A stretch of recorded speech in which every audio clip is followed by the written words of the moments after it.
I would say that I would I don't know if this would be controversial or not. I would say that the overwhelming majority of people aren't serious about what it is they say they want. Welcome back to the show, everyone. Today's episode is one I've been looking forward to for a long time because our guest isn't just a remarkable shooting coach. He's someone who's had a direct impact on the players I've coached, on our program, and even on my own family.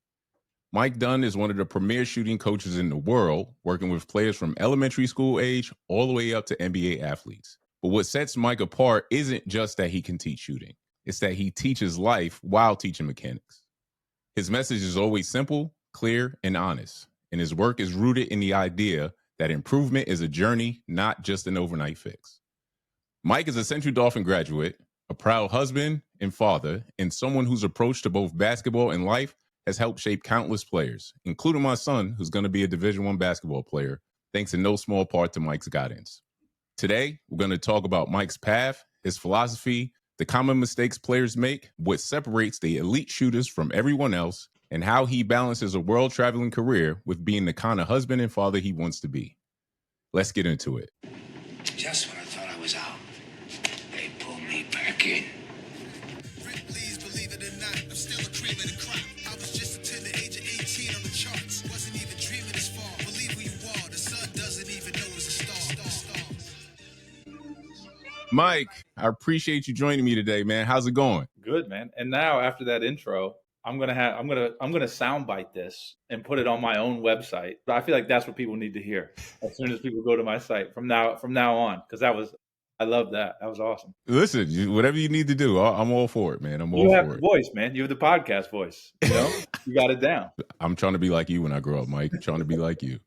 So listen, let's start with your story because it's a unique one, man. You're a guy from Central Dauphin, Harrisburg, Pennsylvania, no less, who ends up traveling the world to teach shooting. Right. How did this journey begin for you? I would say it got off to a slow start for the most part. I didn't think I'd be doing it at all. You know, I played 4 years at Philadelphia University. It's now Jefferson University, Division II school in Philly. So I played for Coach McGee there. So Hall of Fame coach there.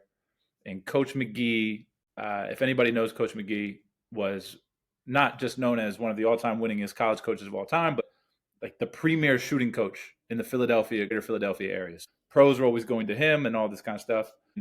And Coach would take me with him in the summertime to his camps. And I would demonstrate while Coach taught. And never in a million years did I think I would start doing something similar to that. I graduated and I was like, to be honest, I thought I was done with basketball. Went the normal, get an office job. I'm doing all that kind of stuff. And eventually found my way back into basketball. And I was like, man, I think I could do something a little bit different, maybe something that fills me up a little bit more. Yeah. And decided just to go all in on shooting because I was good at it, not because I was necessarily good at teaching it.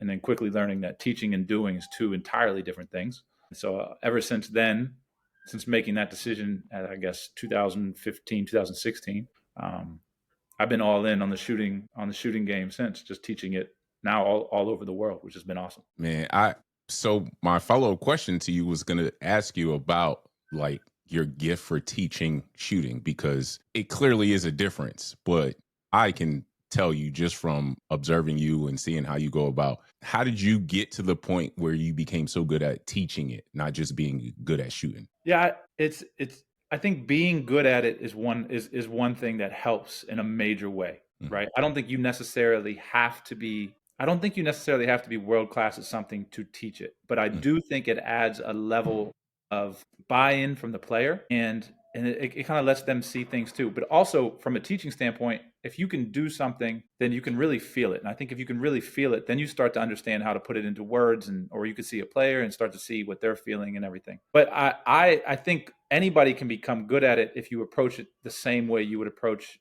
anything else. I think a lot of times we look at the physical work that has to be put in with something, like, oh, you got to work hard, you got to put in these reps, you got to do all this stuff. Well, teaching, like, and coaching is going to be the same exact way.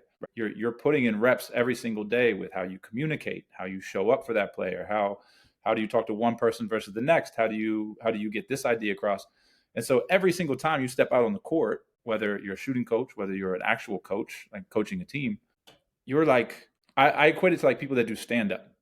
Every time you go on stage with stand up, your routine's getting a little tighter, right? You're getting a little bit better. You're understanding how to communicate things a little bit more versus then when you finally record the special, right? That's when everything's at its best. And I think as long as we're always kind of thinking, are we on that route? Are we on that path to recording the special, right? And the only way we do that is by making sure we're very aware of everything that we're doing in every moment that we have while we do it. Yeah, that's good stuff right there, man. So you and I, we share this CD connection. Even though I didn't have an opportunity to coach you directly. Yeah. How did your time at Central Dauphin, the coaches, the environment, how did that shape you? Well, first, I would have loved to play for you. That would have been really cool. I'm sure it would have been awesome. And it was so awesome to see what you did with that program. As somebody who, I don't think there was a better time of my basketball career than at Central Dauphin. Like in terms of the camaraderie, the feeling of culture, the friendships, like all that kind of stuff there. And so then when I left, it never felt that same way to me in terms of how a group like got along together, right? Yeah. The year after me definitely still felt that way to me, right? Those were my guys. Those were like, those are my brothers. I'm still, I still talk to them today. And then you came in there and it was like, oh, this is, yeah, man, like this is Central Dauphin. And the way you would reach out to the players and all that kind of stuff. So first, I have to give you your flowers because it's such an awesome thing. And it's not an easy thing to do. Like you're reaching out. You don't know if people are going to respond. You don't know what it's going to be. Yeah. But I think that you really picked up, I feel like where we left off in 2005, 2006. Major props to you first. Appreciate that, man. Thank you. My time there was amazing. And I say like Coach Hassenfuss is who I played under there. And I've told you, like, I think he's the best coach I've ever played for. Like that guy, the way he ran practice, the way he went to bat for his players, he was the man. And like I loved showing up to practice with him every day. Coach Lentz was also there, and Coach Lentz was one of these coaches that if I wanted to get in the gym, Coach Lentz is finding a way to get me in the gym. If we have a 2-hour practice in the morning, Coach Lentz after practice, he's pulling me to the side. He's like, "What are we doing? Are we going to the Friendship Center, or are we staying here? Or what do you want to do? I need to eat, Coach. All right, I'll take you to eat. Then we'll go to the Friendship." Nice. And I'm talking about like I was getting 4 to 5 hours of basketball every day, and I loved it. And so we take for granted the coaches that go out of their way to do things like that, not understanding as a kid like they have families, like they have all this kind, and they're putting so much of their time. It's not like they're making millions of dollars doing it. It's just, hey, you want to get better? Let's get better. And I think that was just huge for me and continues to be huge for me because if somebody wants to go the extra mile, we're going to go the extra mile. But that's because every coach that I was ever around, especially at Central Dauphin, was willing to go the extra mile for us. Man, it's good stuff. I appreciate the kind words in regards to the impact that we were able to make. Also glad that we got a chance to give Coach Hassenfuss his flowers too. I've heard a great deal about him and haven't had a chance to meet him yet. So hopefully maybe this will come out. Maybe we'll have an opportunity to connect. But you should. I mean, you guys, he's great. He's great. I haven't talked to him in a while, so maybe this will be a spark to find out a way to get in contact with him. All right, Coach Hassenfuss, we are gonna find you. I've been in touch with you, but I want to meet you face to face. All right. In the meantime, Mike, you've worked with players in different cultures, different backgrounds. Mm-hmm. When you travel the world, what do you find that basketball teaches you about people? Man, that's a really good question. I would say that I don't know if this would be controversial or not. I would say that the overwhelming majority of people aren't serious about what it is they say they want. And the only reason I say that is because I've been around enough really serious people now. Mm-hmm. And people that, when I say people, I'm talking about whether that's a 14-year-old kid or whether that's an established EuroLeague first teamer year after year. Like the way that somebody that really wants something approaches something is so entirely different from what somebody that just talks about it does. And I know that's kind of like a cliche thing, but I've been around players now, man, I've been around players that they're like 14, 15-year-old kids where people say basketball is life. Right. I've been to parts of the world where for some basketball players, this is their one chance that if they actually succeed on this little contract they've been given at 14, 15 years old overseas, then that changes the entirety of their family's life. Right. And their family has no other way out of the situation that they're in. And when you're in front of kids like that, the way they approach every single minute they have on the floor is so entirely different from the way the overwhelming majority of of people approach anything, because we take so much for granted. And so I think that's the biggest thing. Most people aren't as serious as they think they are until you're around somebody serious. And then it's like, wait a minute, maybe I need to reevaluate how I'm approaching this situation. Thank you for that feedback. I struggled as a coach being transparent. And one of the things that I try to be transparent about was, people's work habits and the things that they say they wanted versus how they went about going about getting it.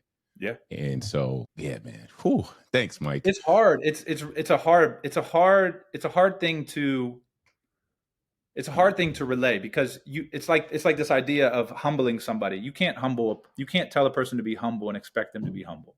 They need to go be humbled, right? They need a situation to happen.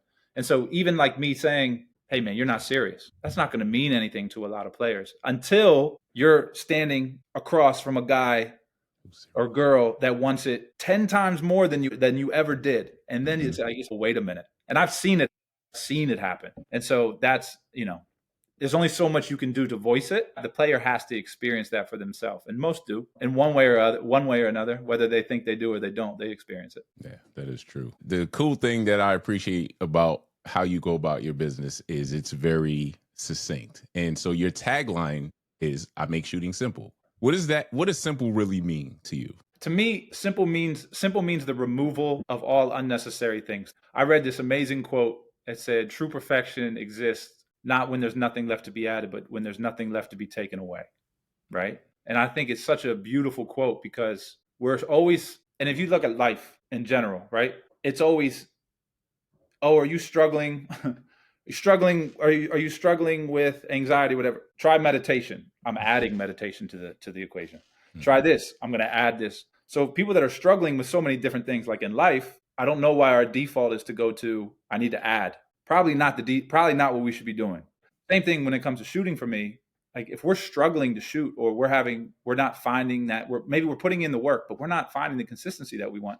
It's probably not in our best interest to start to introduce more things. It's probably in our best interest to understand, hey, what can we take away? And usually the more we take away, the more we strip away, the more we're left with this really succinct version of ourselves. And that version of ourselves is usually much more prone to results than somebody that's consistently adding things to the equation. So it's my way of, I never heard it that way. As like somebody, like in basketball, everything was always, you got to add this, you got to add that. And in working with pros, especially in terms of in the beginning, when I would be very worried about buy-in, that helped me get the buy-in earlier. Now I don't concern myself with the buy-in anymore. It's not as big of a deal to me, but then it was also, and then but also that relayed itself into what it is now and how I see so many things. Along those lines, what do you feel like the biggest misperception players or even coaches have about shooting? There's this idea that it can only be worked on at one time of the year, which is crazy to me. And I think, again, this goes back to this idea of simplification.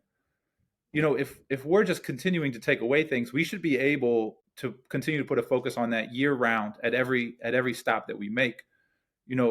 I think we see it as this big mechanical elephant in the room that we can't touch because we're going to mess. Only way it's going to mess up is if you don't know what you're talking about. If you don't know what you're talking about, yeah, you might mess it up. But if you do know what you're looking at and how you're going about it, there's no reason a player can't get better during the season.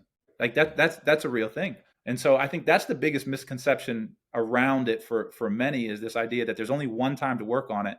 And the truth of the matter is, the moment you say that's the one time to work on it, if like a player says that to me, he's like, oh, I got to wait till the off season, I'm not going to work with that player, because you're just going to kick it down the road again, because there's going to be another thing that comes up. Well, coach, I got this tournament, so I might have to.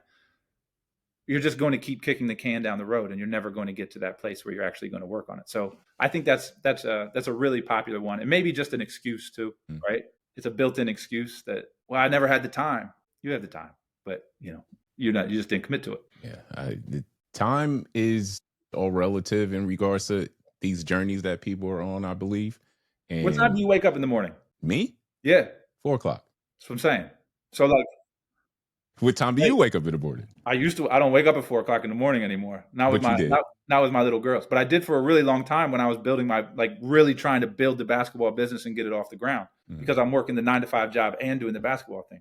So time to me was much different then. I was like, I got to stretch my time out while I'm awake as much as possible. So I was waking up 3:30, 4 o'clock in the morning, right? Whatever it is that you have to get up and get done at 4 o'clock in the morning, you're doing for a particular reason because it's important to you. That's the case with anything. I know you wake up early. That's why I asked. Yeah, for me at this point, I find that I'm the most productive at that time of day. But also, when I was coaching, I can't outrun my players. I can't do the things that they could do. And so when I was challenging them to do things that was quote unquote difficult, that was something that I could do every day. Like, you know what? I can discipline myself just the same way that I'm asking you to be disciplined. Yeah. And so that was my thing.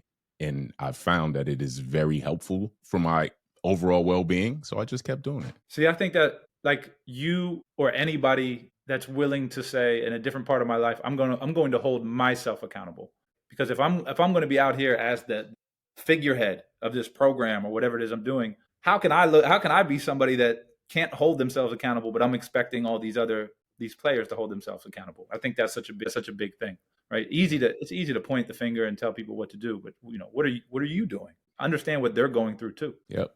I teach, and the same idea, holds. I feel like it's a great thing for me to be the example. I try to be the example basically as much as possible, whether I am doing it as a coach, as a educator, and even as a parent, man. It's just, if I can be the example, then there's no real reason why you can't do the thing that you potentially love, i.e. in the basketball world, why you can't go about doing it to the best of your ability, Yeah. And it's crazy that you as an example didn't work out with your kids. Like, it's not like they're going Division I in basketball and in softball, It's a wild thing. Yeah. We've been fortunate. And the big thing is, but that's not an accident either. You know what I mean? That's not an accident either.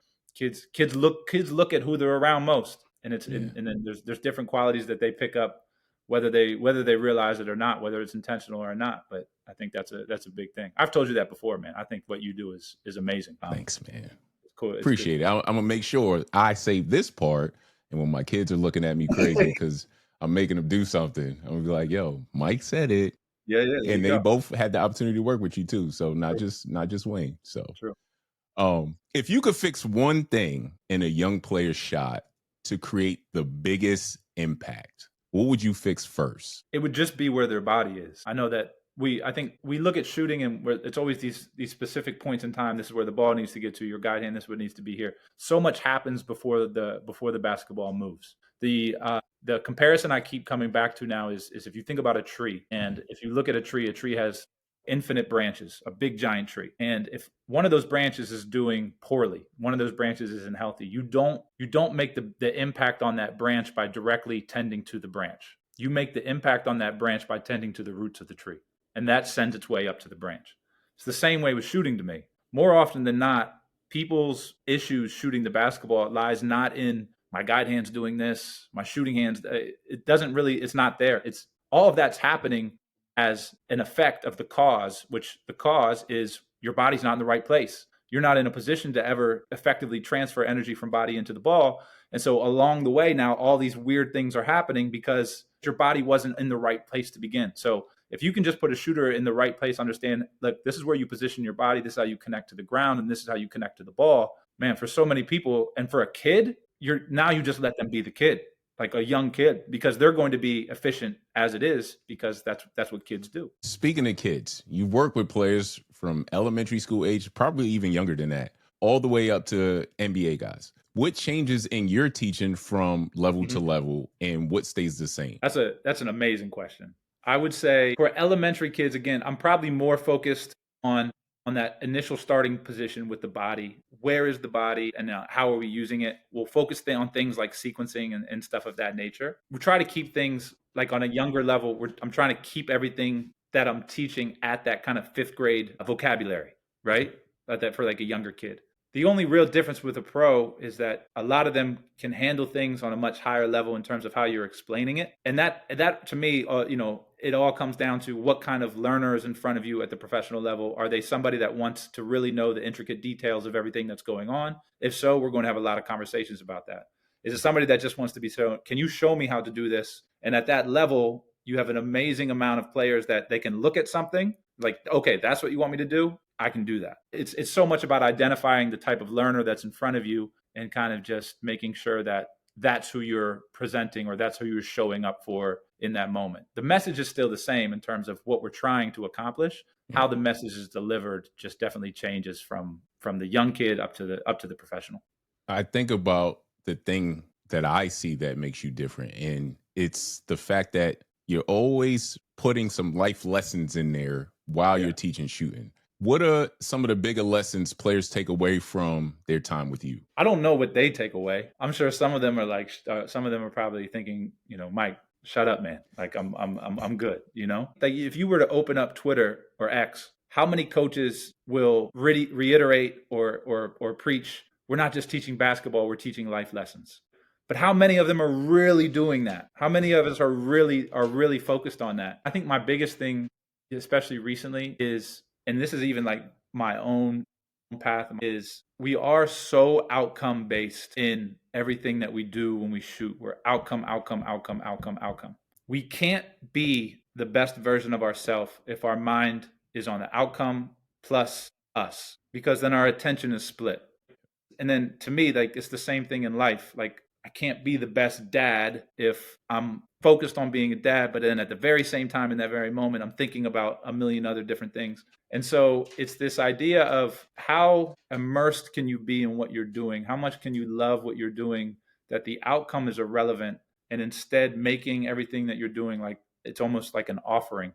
It's almost like you're giving yourself to this game. I don't know about you, but like, I've never felt bad doing something for somebody else. If I've ever done something for somebody and not expect anything in return, I feel amazing about that. Why not approach basketball and the work that you're putting in the same way? Give it all you got. Hey, I'm giving this to the game. The outcome's the outcome. But now you're presenting the best version of yourself, irrelevant of the outcome. And then ironically, that lets you access all of those superpowers that you've been working on when you're in the practice gym by yourself and you're doing all that kind of stuff. And so I think there's a big time carryover of that to real life situations of give yourself to people, give yourself to the moment, the family, all that kind of stuff, and good things are going to happen. This episode is being brought to you by My Jersey Designs. If you're looking for digital replica jerseys, go to myjerseydesigns.com and they'll take care of you. From the idea of improvement, it takes time. Progress isn't always linear. How do you help players, especially kids, stay patient when the results aren't always immediate?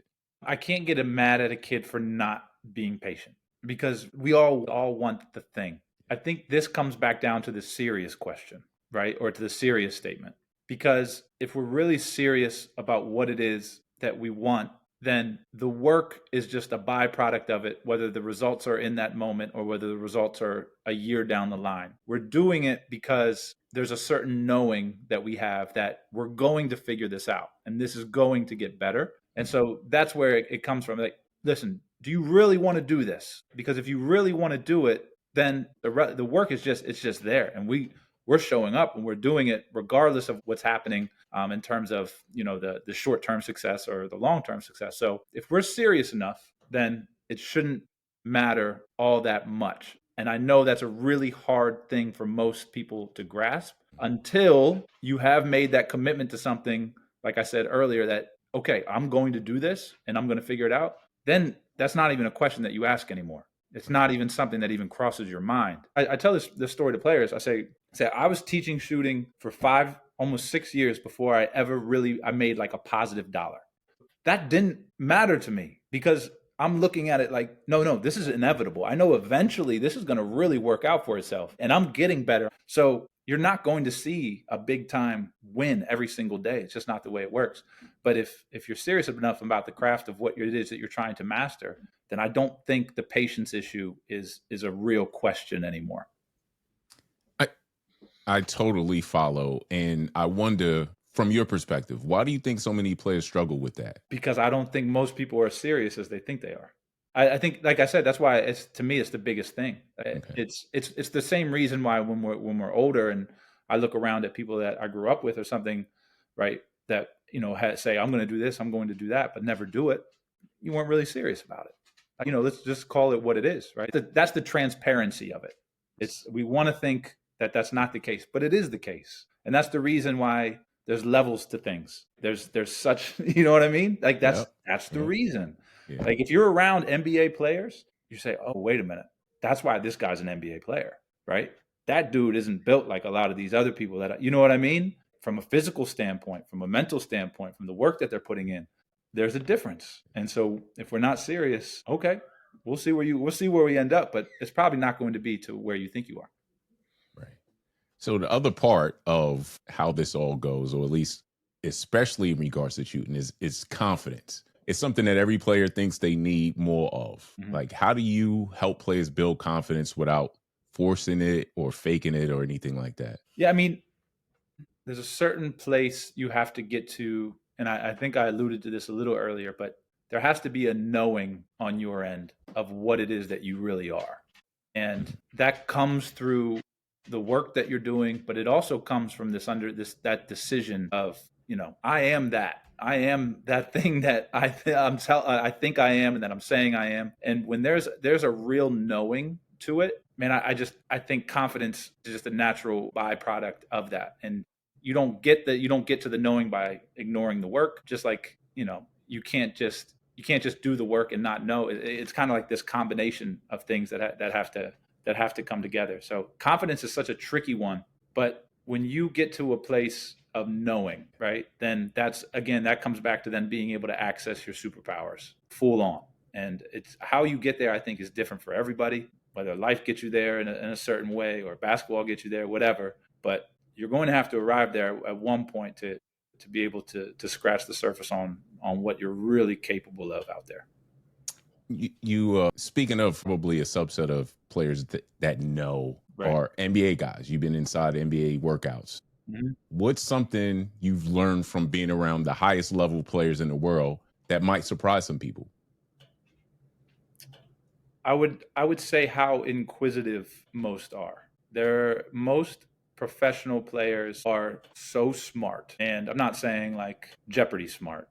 I'm saying basketball, understanding how things work, how things flow, and then how quickly they'll call out things that seem, we'll say, like clickbaity, but in real life. So if a player thinks that something that somebody is saying makes no sense, be like, hey man, you make no sense. Like, you know what I'm saying? Yes. Right. Yes. And so it's a great thing because you have to be on your A game in terms of what it is that you're doing, because you're also working with players that have seen it all, right?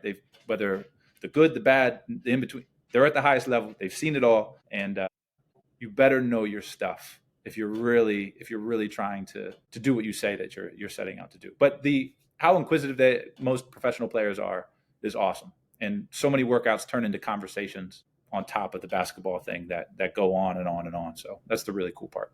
Good. What do the best shooters in the world do daily that others don't? I think knowing is one thing, mm-hmm. right? I think they know that they're one of the best shooters in the world. There's not one thing that I could say that would serve as like a prescription of somebody to then go out and then start to do, hey, best shooters in the world shoot this many shots or this. All that stuff is great. I think it's great to talk about, and I think it's good rah-rah stuff. I don't think it's necessarily relevant to most people. I would say the best shooters in the world, they understand what works for them, and they understand that at a really deep level. That doesn't mean they understand it for everybody else, but they understand what really works for them. And then in addition to that, also looking for an edge wherever they can find an edge that's going to continue to catapult them in the direction that they want to go. But the understanding piece, I think, is what most players are missing. We're always looking for, like what I said, the prescription type stuff. Way more people are looking for, how many shots do I shoot? What drill should I do?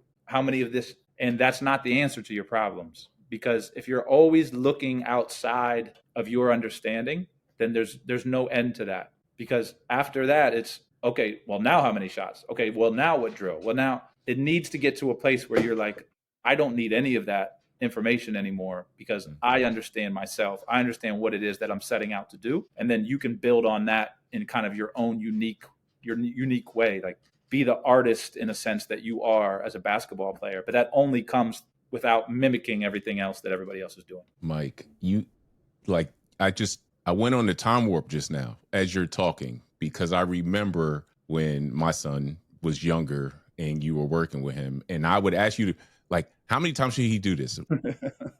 When should he do that? And you said, I remember one time you were like, he'll know. Right. He'll know when he needs to move to the next thing. And I'm just like, but I get it. It took me some time, and so anybody who's listening, they're probably going to be like, what? But whoever's watching or listening to this, I can tell you personally that I lived this.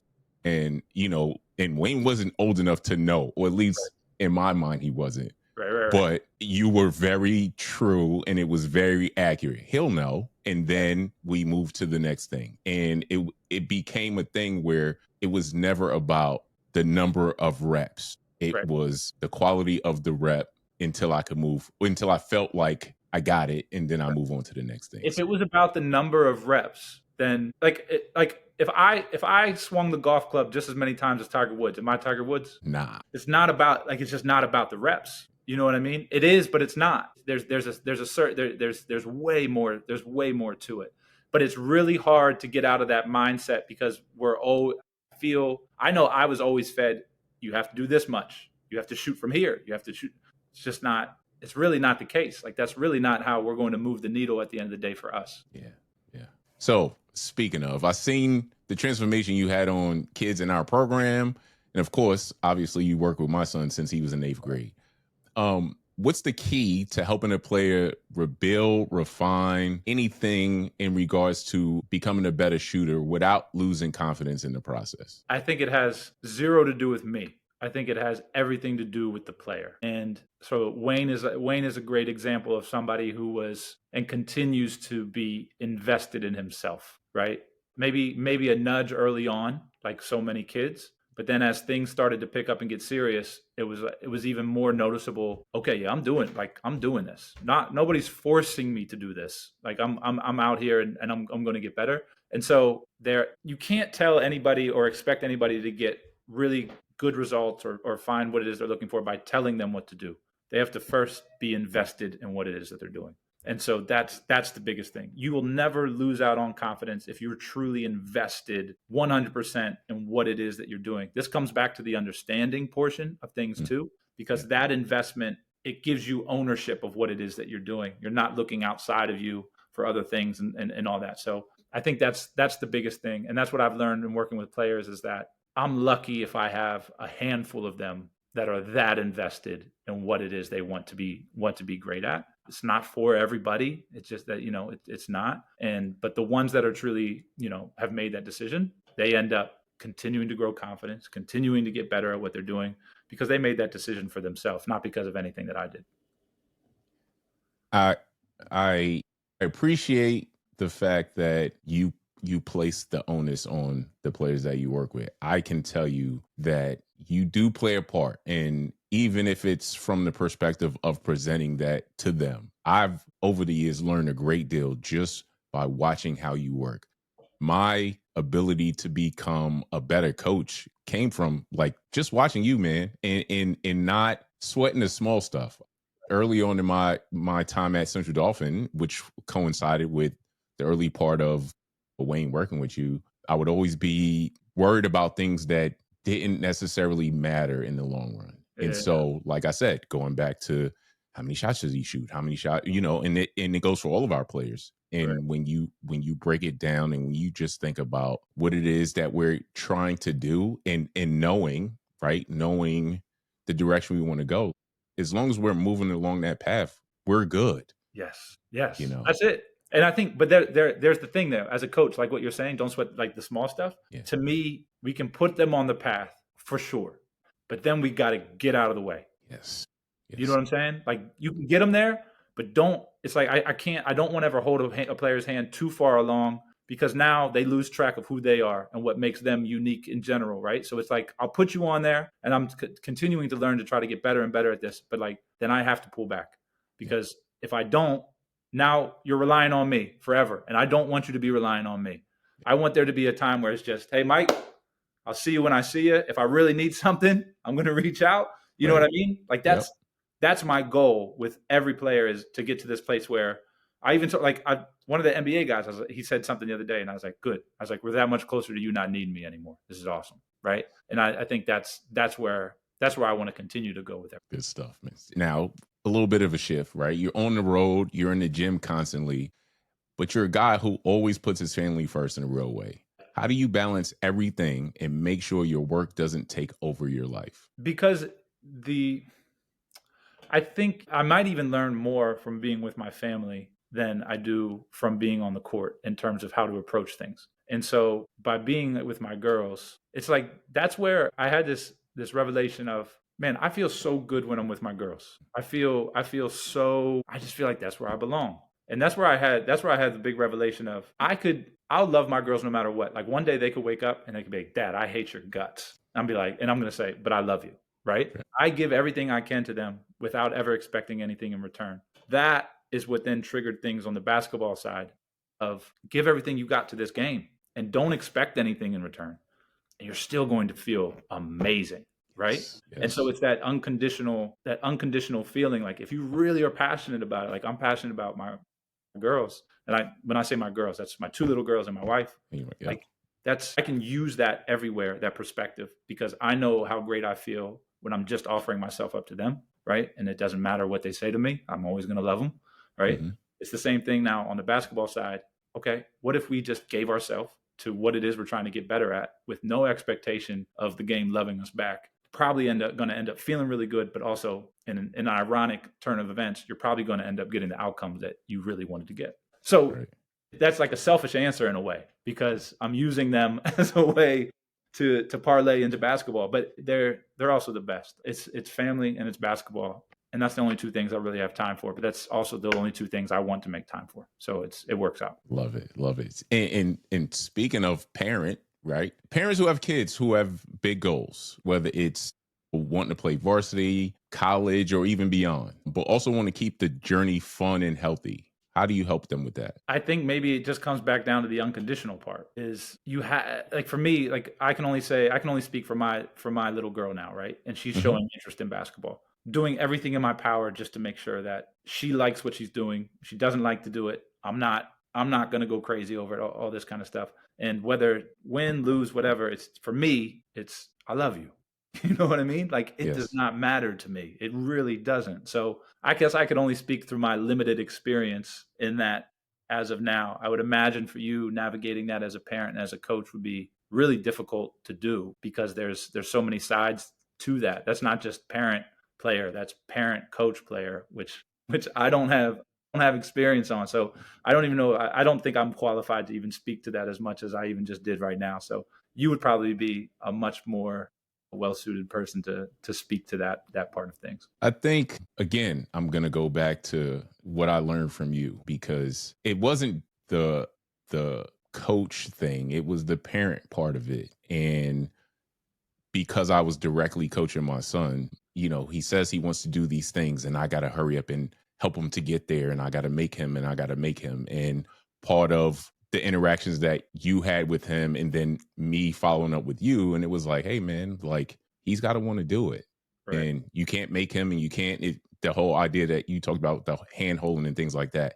And it wasn't until I relinquished that, right? Because it's not my journey. It's his. Yeah. It wasn't until that happened that things got better for all of us. So that's really and I don't know, back then, you were a parent already, but I think it's all about how we view our relationships that are important to us. So, you're good. You're spot on with that. I think what you said there makes tons of sense though, because if he or any kid is looking at the parent as parents taking the lead to take me here, to take me there, right? Now he's always looking that way, or she's always looking that way. But the moment you say, all right, listen, we want to do it. I got you. I got your back 100%.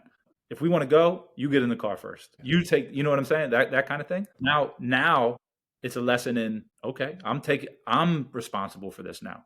And so it's without even maybe realizing it, it's one of those things where that it clicks over to, okay, this has to be on me. I can't wait on anybody else anymore.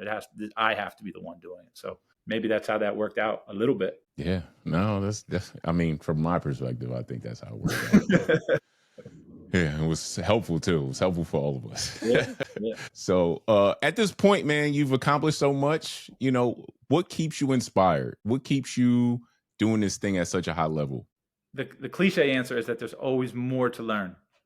But there is, man. Like I find I was talking to the guy that I consider my mentor. He's the shooting coach for the Heat, Rob Fodor. And I was talking to him the other day, and I was like, Rob, I don't know about you, but I can't go through any part of my day where I'm not relaying something back to how I'm going to teach something. Like no matter what I look at, no matter what I watch, no matter what I read, no matter who I come in contact with, it's this constant, how can I express that? Because you start to see these, what's the right word? You start to see what it is that you teach in everything, right? Or the principles in everything. Like I'm watching my daughter do karate the other night, and I'm watching her balance as she's going through forms. I'm just watching her head. And I'm like, well, she's not even aware of how good her balance is that allows her to do these things. I'm watching other people like fall over. Yeah. And so then I'm watching that, and then it gets me on the court, and I'm like, man, I want to watch James Harden tonight because he's amazing at keeping posture and moving in a way where his upper half doesn't look like it's moving, but he's covering and getting to wherever so it's this constant exploration of everything and tying it back to the one thing that I think I'm okay at talking about and teaching. And so it's like, oh, this is never ending. It's just, it replenishes all of the time. And I'm finding nuances all the time and different ways of presenting it. And it will never get old to me. And I did it. And that's what I did it when I was making nothing. And so now doing it where I'm making money, it's just a bonus. Like I feel like I'm playing all the time. I don't ever feel like I'm working. And so it's the greatest thing. That is super cool, man. I'm a little envious of you, but I can appreciate, this thing called basketball and what it has allowed you and all of us who love it to do. Yeah. I guess my next question is, what's next for you, man? Is there anything you're working on or excited about that people should know? No, I just want to be really good at what I do, man. And there's no award for it. There's no trophy for it. Just continuing to just try to get better and better at what I do. I have this vision of one day I'll be like the guy, right? The guy that when somebody is in need of, like, hey, we really need help. Who do we have to call? We're bringing in Mike right now, right? Yeah. And that's always been kind of the goal of mine, is to get to that place where that's where I get to. So whether I get to it at 40 or whether I get to it at 60 or 70, whatever, if that's when it comes, that's the knowing part. I feel like I know that's going to happen at one point. Mm-hmm. As brash as that may sound, I guess, but just going to keep working towards that. Right. That's the goal. My follow-up question was, what do you hope your legacy to be in the basketball world is? But it sounds like that's it. I don't know if there is such thing though, because I think eventually it just goes, right? So my legacy in the basketball world will be here while I'm here. Yeah. Great. But eventually no one will care anymore. And that's okay too. Like I won't be here to care if they care. So I'm just focused on, while I'm here, what can I do? And the rest of it, we'll leave that up to whatever happens. But eventually it all disappears anyway. I think that's a good perspective to have sometimes. If you've gotten this far, please hit the like button so that we know that you appreciated this episode. Also, please subscribe to our YouTube channel and to the platform that you are receiving this podcast. We very much appreciate it. Now, as we're winding this thing down, I like to end it with some quick hitters, so to speak. Let's go. So, all right. Now, when I wrote this down, I'm like, man, is this even a good question? But I'm going to try it. Favorite shooting drill of all time? It doesn't exist. Okay. No, I'll say my favorite thing that I used to do as a kid, though, was tap, back pedal out, 5 spots, shoot 5 at each spot, and then you had to make 4 out of 5 at a spot in order to complete the drill. If you had the traditional 5 spots, you went corner, wing, top, wing, corner. Mm-hmm. If I went 4 out of 5, 5 out of 5, 4 out of 5, 5 out of 5, and then I got to the last corner and I went 3 out of 5, then the whole drill started over. And that was my favorite thing to do, because you would set that number at 4 and that was a monster. But only a really good shooter's getting around on that drill going 4 out of 5. But that'd be my favorite, just because it was conditioning. It was a mental thing. It was tough. And then there's pressure on you. That was didn't make me necessarily a better shooter, I don't think, but did a bunch of other things. I feel like something like that, because I not get too much into the workouts that our players used to do. I know that when there was something and there was an ending that you had to do, there's a level of focus that you have to have. Yes, so that's true. When there's a level of focus, when there's a level of lock-in, I think it makes you a better shooter, or it just makes you a better human, you know, but it makes you better at something. I've watched players just collapse doing that drill. Like Yes. lose their minds because they can't finish it. Especially like towards the end, if you get all the way through, Yeah, and then oh my god. yeah, it's a killer. But yeah, I'd say that's my favorite for sure. Okay, all right, cool. Here's a good one. Most memorable gym you've ever trained in, and why? Ever trained in? Yeah, so whether you were doing it for yourself or you were training somebody, any gym you've been in. So the other night, for the first time, I got to train somebody in the Palestra, which to me is like a basketball mecca. It's one of the coolest places. But then there's so many places. There's an arena in Gran Canaria, which is a small island off of the Ivory Coast, in which there's an ACB team there. And I've got to train players there at that arena. And it's old. And I guess it's not super old, but the feel is completely different. It's a place that nobody would ever be. But I guess the Palestra is the coolest to me, just because of the history behind it and all that kind of stuff. So I'll go with the Palestra. So there's anybody from Pennsylvania who will partake in this will love this answer. Anybody outside of, and I'll just say us New Yorkers will be like, yeah, okay, go to the Garden, do something like that. But the Garden would be amazing. Like that'd be a really, really cool thing. It's funny that the Palestra just happened, but I mean, I've been in so many gyms, but the Palestra has a special place for me. No, I've lived in Pennsylvania long enough to know like how special the Palestra is. Yeah. And when the Philadelphia Catholic League teams are playing their playoffs in there, it's nuts. So Crazy. Yeah, you're good. It's a good spot. Here's one. I'm curious to hear what your answer is. If you could train any player in the world that you haven't yet, who would it be? Any player? It's a really tough question. I would love to work with somebody like Giannis, just because I think the way he approaches things and how much he cares would be really interesting. It'd be way more than what I think a lot of people think his needs are in terms of, mechanically. I think he knows what he needs to do. It's just a matter of how do you get him there and how does he get confident with it. So that would be one of those things that it'd be really interesting to see if you could get him to where you think you could get him, because he cares so much, and that'd be really cool. And what's one thing someone listening right now could do today to become a better shooter? I would say get my Keep Shooting Simple. No, I'm just kidding. Get that subscription, man. It's good. It is good. Man, so here's the truth. I put out a free ebook just now that captures body positioning and sequencing. Those two things. That's all I focused on in that ebook. If you can focus on those two things today and start to understand them, like going the house, doing ball raises, and then doing 1-2 throughs, that kind of stuff, that can set you on your way in a way that most things can't. So understand where the body needs to be, understand sequence, and you would be on your way. In all seriousness, like that's the basis of everything. Nice. Well, listen, man, anybody who's out there, when you watch this, please go get the ebook. How can they find that ebook, Mike? $3.99, man. Just if you went to my bio in Instagram, it's there, or at www.keepshootingacademy.com. It's right there. So it's free. So we've had so many people get it, and then the response when people have been talking about it has been great. So I'm glad that people are using it, because it puts a lot of the things that I've done online into one place, and then allows people to kind of go through in a much more sequential order as they embark upon learning that. And if you want to learn it, you'll learn it. If you don't, you won't. That's the way it goes. So, Mike, I appreciate you, man, not just for what you do for the game, but what you've done for our program and for my family. Hey, this one was special. And so everyone listening, if you don't follow Mike already, go do it. He makes shooting simple, but the impact he makes goes a long way beyond basketball. Thanks for tuning in, everybody, and we'll see you next episode. Thanks for having me, man.